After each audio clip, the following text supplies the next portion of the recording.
In a pin joint, 4-bar mechanisms, right? So this is a 4-bar mechanism as shown in this figure. AB is 300 millimeter, right? AB it is given 300 millimeter. And BC and CD are equal, they are 360 millimeter, right? BC and CD, they are equal and they are 360 millimeter. AD is 600 millimeter, right? AD is 600 millimeter. The angle BAD is given 60. Angle BAD is 60. The crank AB rotates uniformly at 100 rpm. Alright. So here this is the crank. It's mentioned this is the crank. So this is going to make a complete rotation. So based on this rotation, we are going to calculate the velocities of any arbitrary point on these rings, which is rotating at a uniform at 100 rpm. Locate all the instantaneous centers and find the angular velocity of the link BC. So this is the link BC. We need to find the angular velocity of the link BC. For that, first of all, we need to mark all the instantaneous centers. So one data is given the RPM of AB, right? So RPM is 100 RPM. So if we convert it to omega, omega is equal to 2 pi r upon n.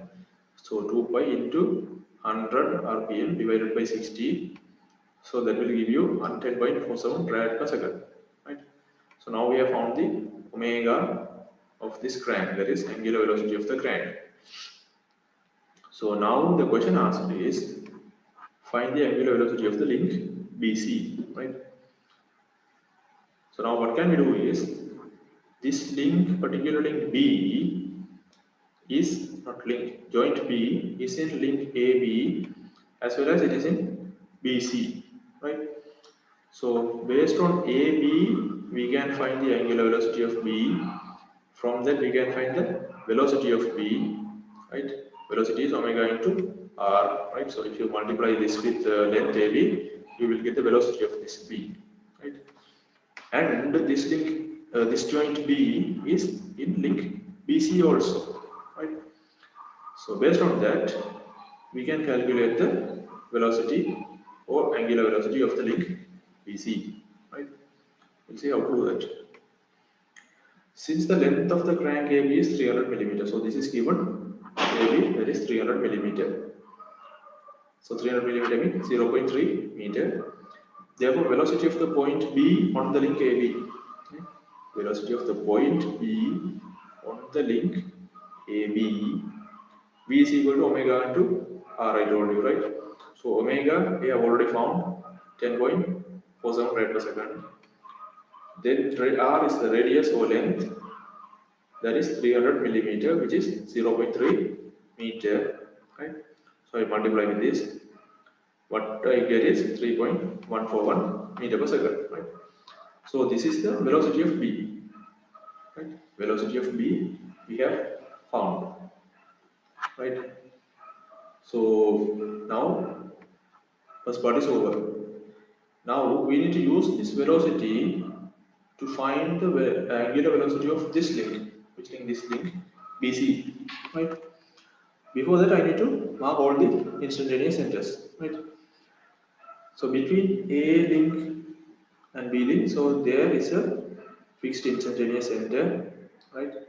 And between this and this, I have a fixed, no, not fixed, permanent instantaneous center. Then here I have another permanent instantaneous center, and this point I have a fixed instantaneous center.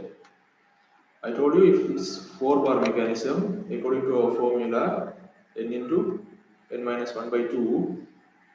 So if I replace this n with 4, since this is a 4-bar mechanism, I can replace it with 4. That is 4 into 4 minus 1 by 2, right? So 4 minus 1 is 3, 3 into 4, 12, 12 by 2, 6. So totally I must have 6 instantaneous centers, right? So now I have 1, 2, 3, 4 instantaneous centers. I need to mark rest of the 2. So you know how to do that, right?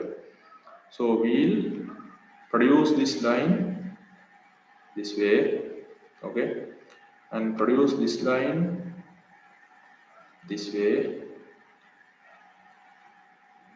and they will meet at a point. Okay.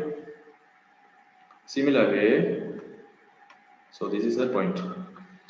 Similar way, I will produce this line like this, and this link like this, and J2 will meet at a point, right? This point. Okay. So this is going to be my I13, that is fifth instantaneous center, and this is going to be I24, that is sixth instantaneous center, right? So altogether I should have six instantaneous centers. I have two fixed, two permanent, and two neither permanent nor fixed links. They are called as secondary links also, right? So now I have six instantaneous centers, right? So based on this, we'll see how to do this calculation part to find the angular velocity of BC, right? So once I mark all these points, that will look like this, right? So one instantaneous center here and the other instantaneous center here, right? So once I mark them, omega BC is the angular velocity of the link BC. So that's the question. Find the angular velocity of this link BC. Since B is also a point on link BC, so this link point B, it's there in AB as well as it is there in BC. So from the data given for AB, we have found the velocity and angular velocity of this point B. That part is done. Now we need to find the angular velocity of BC.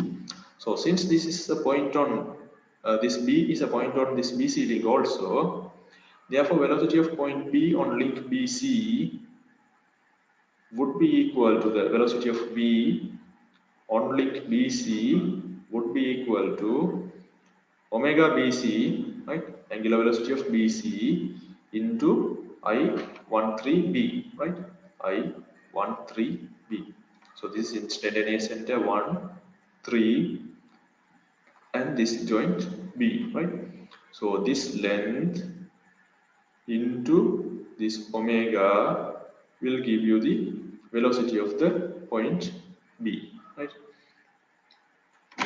By measurement, we find that I13B is equal to 500 millimeter, right?